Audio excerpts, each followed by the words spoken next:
Courts are unique because even without a law degree, a mayor is allowed to preside over court. But a legal expert questions whether the mayor can actually be an impartial judge if the town profits when people pay their fines. Here's our new investigation in partnership with ProPublica, Mayor, Judge, and Jury. Audio inside a tense staff meeting. So he's gone. By the end of this morning, there's going to be some layoff. Led by a Louisiana mayor who refuses to answer our questions in an interview. Mr. Mayor, how are you? Lee Zurich. We talked on the phone. How you doing? This mayor is also a judge without a law degree. He has little, if any, training to run a courtroom. There's no accountability, Lee. And it happens because the state of Louisiana allows it. Only Louisiana and Ohio have this unique and little-known legal system. You frustrated right now? Am I? Am I mad? Yeah, I'm mad. We met Teresa Parker in Fenton, Louisiana, a small village north of Lake Charles, about 3 hours away from her Slidell home. Do you think they're taking advantage of people? I felt like they did. I felt like he did. Here's video from earlier this year. Fenton police pulled Parker over on her way back from a nearby casino. To contest the ticket, she drove all the way back to Fenton and showed up to what's known as Mayor's Court. So the court's closed tonight, they told you? Yeah, they told me. I drove all the way down here for nothing. Fenton holds Mayor's Court once a month, but back in August when Parker showed up, court had been canceled. The fines and fees that run through Mayor's Court essentially run the town. In the last year reviewed by auditors, more than 90% of the village of Fenton's revenue, $1.3 million, was collected from fines and fees, the vast majority from traffic tickets. 90+% of their town budget, village budget, is from tickets from people like you. So of course they're gonna give people tickets. Because what? They get revenue from it. And it's not fair. And if you're someone like Teresa Parker who thinks she was wrongfully ticketed, you need to convince this person you're innocent. Eddie Alford, the mayor of Fenton, who is also the courtroom judge. Mr. Mayor, you told us you would do an interview with us, though, Mr. Mayor. Talk to the attorney. You told me on the phone that you would do an interview with me, sir. Right here, talk to the attorney. He told us on the phone that he would do an interview with us. If he doesn't want to do an interview, he doesn't want to do an interview. Alfred is the elected mayor of Fenton, a small village of just 226 residents. Instead of having a traffic or municipal court, the law allows Fenton to have Mayor's Court, where the mayor acts as judge, jury, and even appoints his own prosecutor. I mean, you have the mayor as the decision maker, essentially the judge. And the results of those decisions, which are minor municipal offenses only, but they're criminal in nature, and they result in the assessment of fines that go to the city, of which the mayor is the chief administrative officer. The conflict of interest is so patently obvious, not to mention the fact that the mayor doesn't have to be a lawyer. A 1972 United States Supreme Court ruling says defendants' rights are violated if a mayor sits on the bench, is responsible for town finances, and if the court accounts for a substantial share of the town's revenue. So how much is substantial? A court in Ohio says 10%. The Louisiana Judicial College uses that same threshold. Again, Fenton makes more than 90% of its annual revenue from court. This is a perfect example of why it's unfair. And exactly why they have it.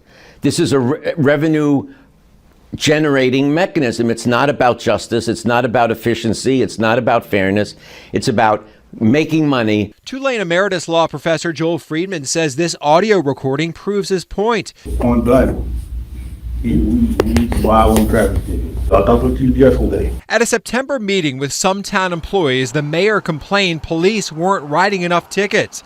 That's despite records showing officers wrote an average of about 16 tickets per day for a town of just 226 people. And those tickets help bring the town lots of money. The $1.3 million from fines and fees helped make Fenton's budget about 5 times as high as towns with similar populations. Our main income is traffic ticket, and they ain't getting written.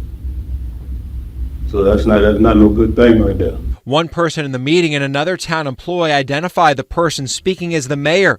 Both asked not to be identified because they fear retribution. They could do whatever they want, and nobody's going to say anything about it. It's brash, it's arrogant, it's blatant. This court and others like it in Louisiana has little oversight from the state, and legal experts say that allows for the potential of abuse.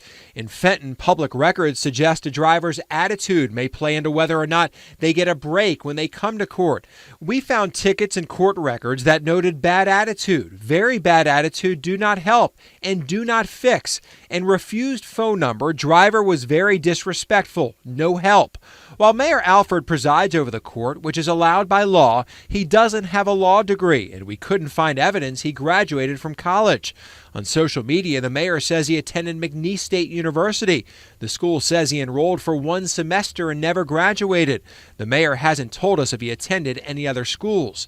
Mayors are not required to hold a degree or license to preside over court, but must complete annual training by the Louisiana Judicial College. Town Attorney Mike Holmes told us Mayor Alford has completed all mandatory training required, but records obtained from the state show Alford only submitted those documents to the state in late October, after we started asking questions. For a judge not to have legal training is beyond my comprehension. I can't imagine a system anywhere else that has such a thing. The training video urges mayors like Alford to leave the bench if their revenue from court is above 10%. So what you'll want to do is go back and look to see what percentage of your annual budget constitutes the fines that are derived from mayor's court.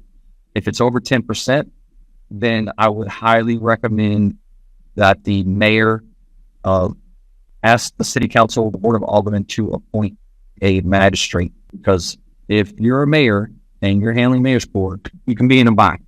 And so if you're doing that, you can be held that you're violating people's constitutional rights. After agreeing to an interview with us, Alfred never showed up, so we went back to Fenton in September. I'm trying to ask a mayor, a public official, about an interview that he told us he would give us. In regards to mayor's court and Fenton and the police and everything. To the video that's on the video system. We never said nothing about anything else. You told me that you would do an on-camera interview the day of the last mayor's court, and then you weren't here, sir. That's a fact. According to our review, Fenton has the highest percentage of revenue from fines and forfeitures of any town in the entire state, but it's far from the only place with a mayor's court. The state has about 250, many in small cities and towns, including some just outside of New Orleans, like Kenner, Gretna, Golden Meadow, and West Wego. Most of these courts in our area have magistrates with law degrees acting as the judge appointed by the mayor.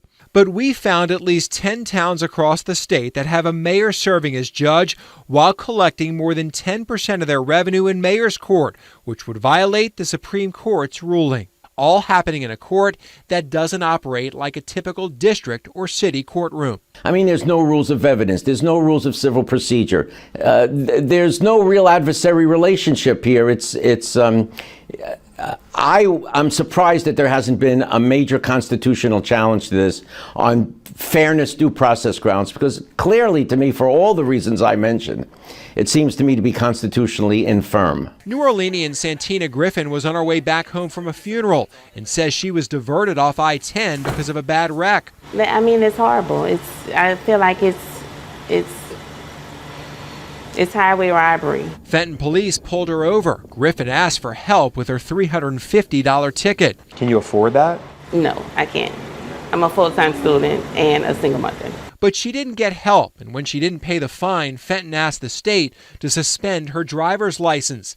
Now Griffin can't legally drive her vehicle. I need to be able to drive. I have kids that are in dance school, that are going to football. I go to school as well. So I'm on the road all day, every day. And then the fact that I have to have this extra added stress of, oh, I hope I don't make a wrong turn, and the police gets behind me, and then I'm like, oh, I hope they don't stop me. Griffin is unable to make a 3-hour drive back to Fenton to face a mayor and judge who refuses to answer questions about how the court he oversees operates. We just want to ask questions about your town. More than 90% of your revenue comes from tickets. We just want to talk to you about that.